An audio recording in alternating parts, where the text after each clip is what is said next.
terkait dengan masalah hak angket ini, apa sih sebenarnya keuntungan dan kegunaannya? Yang saya khawatirkan, ini hanya akan membuat gaduh saja, karena tidak akan efektif bagi pihak-pihak yang tidak puas terhadap hasil pemilu ini. Karena apa? Ya, kalau ini pun nanti bergulir dilakukan hak angket, malah bisa terbuka hal yang sebaliknya, di mana fakta-fakta yang ada terjadi saat ini ya baik itu di media sosial dan sudah diumumkan oleh Bawaslu juga, pelanggaran itu ternyata menyebar di paslon 01 dan paslon 03 gitu loh. Jadi kalau itu nanti digulirkan hak angket, malah borok-borok 01 dan 03 ini akan terbuka semua, kecurangan-kecurangan atau dugaan-dugaan kecurangan dari 01 dan 03 malah itu bisa dibuka oleh kubu Pak Prabowo dan Mas Gibran. Nah, jadi gunanya apa? Membuka borok masing-masing, ya, saling tuding yang berakibat kemudian terjadi pembelahan yang terjadi di masyarakat. Nggak ada gunanya juga ternyata kan, karena itu tidak terkait langsung dengan hasil pemilu itu tadi. Ya. Harapan saya untuk Pak Prabowo dan Gibran bila nanti resmi menjadi presiden dan wakil presiden. Yang pertama, bahwa harapan saya bahwa Pak Prabowo benar-benar menjadi simbol persatuan bagi bangsa kita. Karena apa? Tantangan kita ke depan yang sangat besar ini, ya, termasuk masalah geopolitik ya yang terjadi di luar negeri, itu adalah persatuan modal utamanya. Karena kalau kita pecah, ya, kalau kita tidak bersatu, maka negara kita akan gampang sekali ya untuk diintervensi melalui agen-agen asing yang ada di Indonesia, para tokoh-tokoh yang menjadi proksi ya untuk memecah belah bangsa kita. Karena orang atau negara-negara asing itu saat ini ya di bawah kepemimpinan Pak Jokowi yang berkolaborasi dengan Pak Prabowo tidak senang dengan kebijakan-kebijakan yang dilakukan oleh Indonesia pada saat ini yang ingin melindungi ya kepentingan bangsa kita ya. Karena tentunya apa rumusnya, ketika kepentingan bangsa kita ini kita utamakan, maka akan ada kepentingan bangsa asing yang terganggu dan dirugikan selama ini.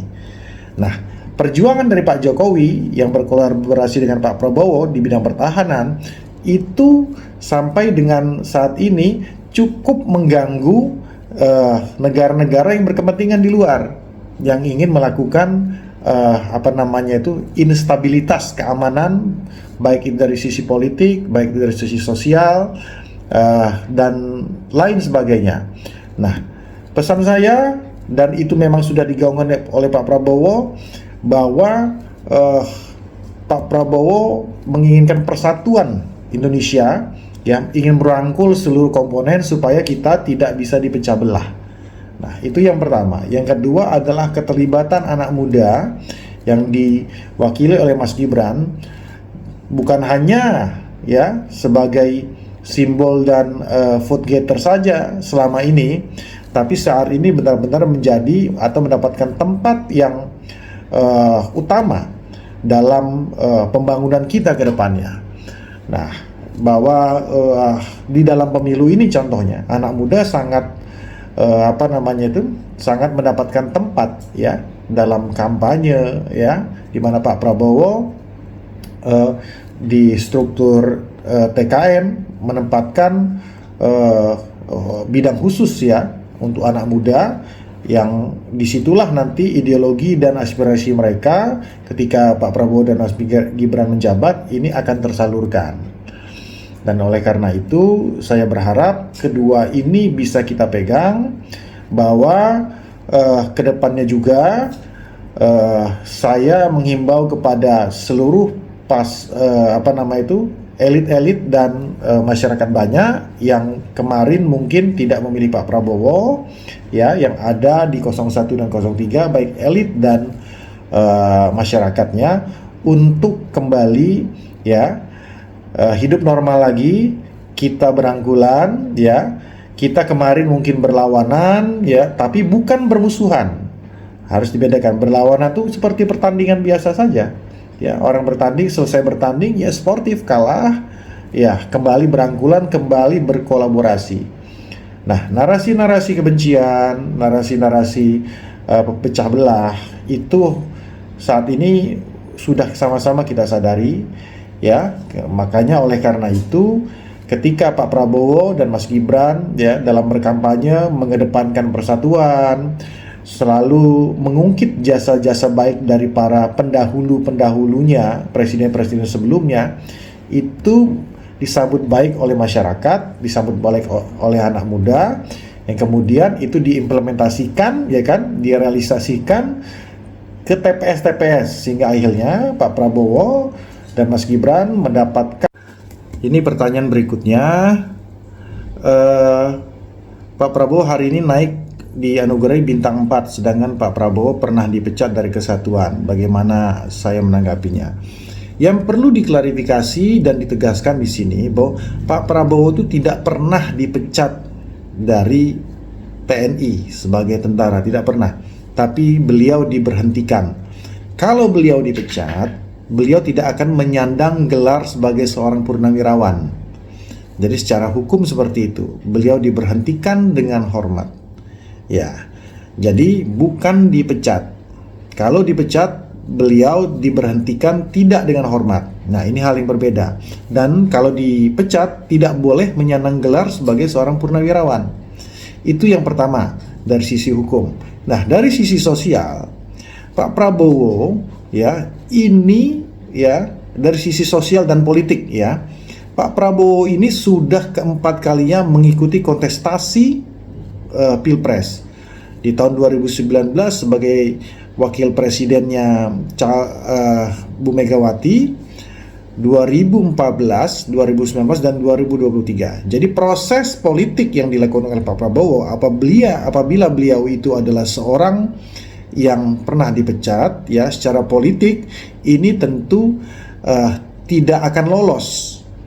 Nah, ketika proses administrasi beliau mencalonkan diri dari 2009 sampai dengan 2024, secara administrasi dan politis maupun sosial tidak ada kendala, membuktikan bahwa Pak Prabowo bukan sebagai orang yang bersalah dan kemudian dilakukan pemecatan sebagaimana yang selama ini digaungkan setiap 5 tahun sekali Pak Prabowo menjadi kontestan Pilpres.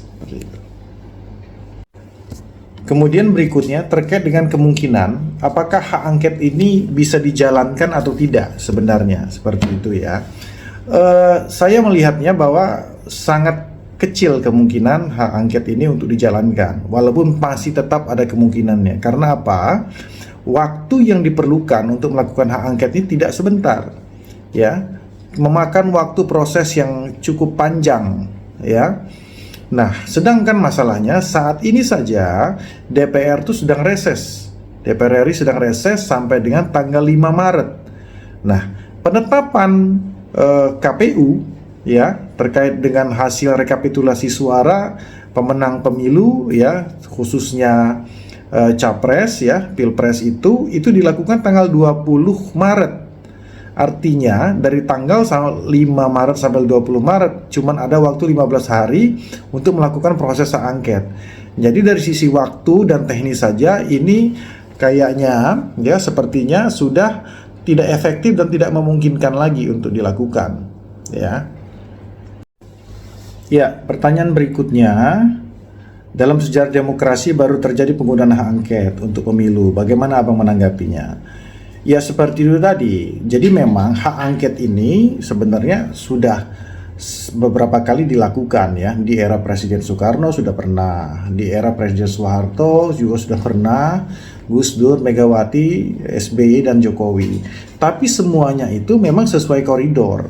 Sesuai koridor itu apa? Memang mengenai penyelidikan tentang adanya dugaan pelanggaran yang dilakukan oleh pemerintah. Nah, kalau di pemilu ini merupakan hal yang berbeda. Kalau pemilu jalurnya bukan hak angket, karena jalurnya adalah melalui Bawaslu dan melalui Mahkamah Konstitusi. Jadi tentunya seperti saya sebutkan tadi, ini memang hal yang berbeda, ya, hal yang berbeda, tidak bersinggungan sama sekali. Nah, saya melihat ini lebih kepada manuver politik saja, ya. yang dilakukan oleh paslon yang menurut hasil quick count kalah dalam hal ini, sehingga ingin membuat gaduh terkait hal tersebut. Jadi sebenarnya saya melihatnya begini, kenapa hak angket ini digulirkan? Sebenarnya ini merupakan bentuk ketidakpedean atau kefrustasian dari paslon 01 dan 03 yang kalah dalam pemilu ini. Nah, ini ada hitung-hitungannya sebenarnya. Kenapa? Karena kalau ini diajukan ke Bawaslu dan ke MK nantinya, saya sudah sampaikan sebelumnya, ada syarat-syarat tertentu yang harus diajukan, dan itu tidak akan memenuhi syarat karena paslon 01 dan 03 tidak pernah melaporkan hal tersebut ke Bawaslu atau sangat sedikit melaporkannya, sehingga narasi atau membuktikan ya tuduhan kecurangan secara terstruktur, sistematis dan masif itu tidak gampang gitu loh. Harus terjadi di seluruh daerah, harus masif ya, dan melibatkan aparat, dan itu harus dibuktikan dengan bukti-bukti yang valid. Nah, itu yang pertama. Yang kedua juga, kalau secara matematis jarak hitungan perbedaan suara ya antara yang terdekat saja paslon 02 Pak Prabowo dan Mas Gibran itu 58% dengan Mas Anies ya dan Mas Muhaimin yang kurang lebih 25 atau 26. Jadi saya kurang lebih kalau hitung-hitungannya itu sekitar 30% jaraknya. Kalau kita kalikan saja dengan jumlah penduduk yang ada ya, dengan DPT yang ada, itu sekitar mungkin hampir selisihnya 66 juta suara. Jadi secara matematis tidak akan keuber ya, tidak akan teruber. Karena kalaupun bisa dibuktikan ya kan adanya pelanggaran ya. Nah, ini kan menurut catatan saya ya, KPU mengatakan ada TPS yang bermasalah. Nah, TPS yang bermasalah ini sepengetahuan saya hanya ada di 2415 TPS. Ini statement daripada KPU dan sudah dilakukan pemilihan suara ulang. Artinya 2415 ini dengan maksimal 300 DPT, kalaupun itu dianggap suaranya dilakukan pemilihan suara ulang ya, dan beralih ke suaranya semua aja kita anggap ke paslon 01 umpamanya, itu nggak nyampe 1 juta. Selisihnya nggak ada, sangat timpang sekali, jadi tidak signifikan.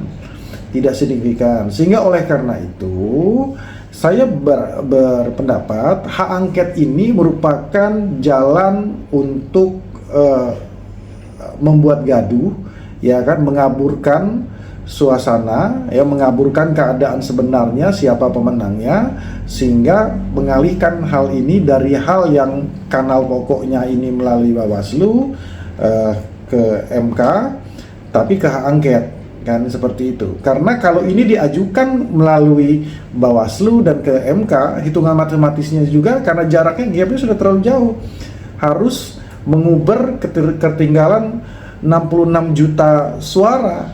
Jadi sangat tidak mungkin. Jadi kalau kita ambil prorata saja, dia harus buktikan kecurangan itu ada di 300.000 TPS. Sedangkan yang bermasalah saat ini hanya 2415 TPS sementara. Jadi sangat jauh sekali.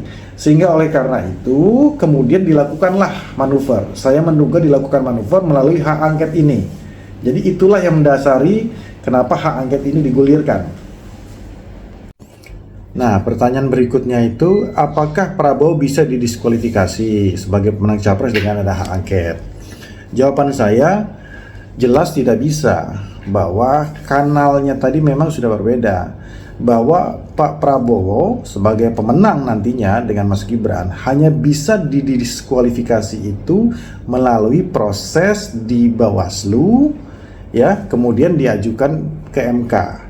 Nah, prosesnya kanalnya sudah jelas seperti itu, tidak bisa melalui hak angket. Nah, yang jadi pertanyaan kan masalahnya ya kan, untuk menggagalkan seorang mendiskualifikasi seseorang paslon itu melakukan pelanggaran dan didiskualifikasi, itu harus dilaporkan ke Bawaslu dulu. Ya, dilaporkan ke Bawaslu pelanggaran-pelanggaran TSM-nya, terstruktur, sistematis dan masif. Nah, itu yang harus dilakukan terlebih dahulu. Nah, menurut sepengetahuan saya, pihak dari 01 dan 03 tidak pernah ya melaporkan adanya dugaan pelanggaran secara TSM tadi ke Bawaslu. Nah, hanya narasi-narasi atau diksi kecurangan itu hanya ada di statement-statement saja, ya, tuduhan-tuduhan saja tanpa adanya laporan ke Bawaslu. Dan oleh karena itu, ketika itu diajukan ke Mahkamah Konstitusi tentu tidak bisa untuk mengadili mengenai masalah TSM tersebut, karena itu adalah ranah Bawaslu, kecuali Bawaslu tidak melakukan tugasnya dengan baik, baru bisa diajukan ke Mahkamah Konstitusi. Ya, Mahkamah Konstitusi ini hanya mengadili tentang PHPU, tentang perselisihan hasil perhitungan suara saja, hanya kalkulator saja, hitung-hitungannya berapa, ada kecurangannya di mana, ya, di tempat-tempat tertentu itu bisa dilakukan pemilihan suara ulang. Ya, di daerah tertentu itu saja, jadi tidak menyeluruh semuanya. Ditemukan di satu titik pelanggaran, ya itu yang diulang. Nah, apakah menang atau tidaknya itu tergantung dari hasil PSU. Nah, bisa juga itu dilakukan di Bawaslu juga. Apabila terjadi pelanggaran, ya dilaporkan ke Bawaslu, itu kemudian dilakukan pemilihan suara ulang. Nah, hasilnya apa? Belum tentu juga hasilnya yang dimenangkan 01 atau 03, bisa jadi ya 02. Nah, ya info yang kita terima kan akhir-akhir ini, beberapa daerah kan sudah dilakukan pemilihan suara ulang, dan ternyata Pak Prabowo dan Mas Gibran tetap mendapatkan suara terbesar dan terbanyak terkait dengan hal tersebut. Pertanyaan berikutnya, ya kan?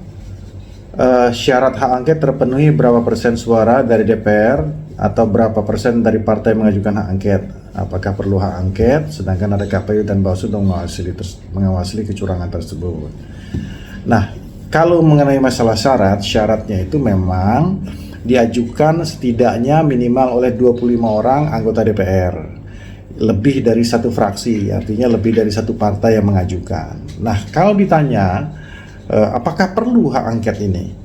Ya, jadi yang sesuai dengan definisi awal, bahwa hak angket ini ditujukan untuk menyelidiki dan memeriksa pemerintah, ya. Nah, harus dibedakan pemerintah dengan KPU dan Bawaslu. KPU dan Bawaslu bukan bagian daripada pemerintah. Nah, karena mereka adalah lembaga yang independen, berdiri sendiri dan mempunyai tugasnya sendiri yang tidak dapat diintervensi dan tidak terkoordinasi dengan pemerintah. Jadi ini kembali saya katakan, ini dua kanal yang berbeda sama sekali. Hak angket tidak bisa untuk memakzulkan presiden, karena proses hak angket dan proses pemakzulan itu adalah dua hal yang berbeda. Ya, di mana proses pemakzulan itu ada syarat-syaratnya. Ya, apabila kepala pemerintahan, ya ini presiden, dianggap telah melakukan pelanggaran hukum, ya kan, pengkhianatan terhadap negara, melakukan tindak pidana berat dan lain sebagainya. Dan prosesnya itu di DPR, habis itu diajukan ke MK. Kemudian MK akan memeriksanya benar atau tidak, dan kemudian itu ada keluar dari putusan MK, baru kemudian diusulkan lagi ke DPR, baru kemudian DPR serahkan itu ke MPR untuk kemudian disidang dan dibuat keputusan. Nah, itu proses pemakzulan dan memakan waktu yang lama. Nah, kalau hak angket berbeda definisinya.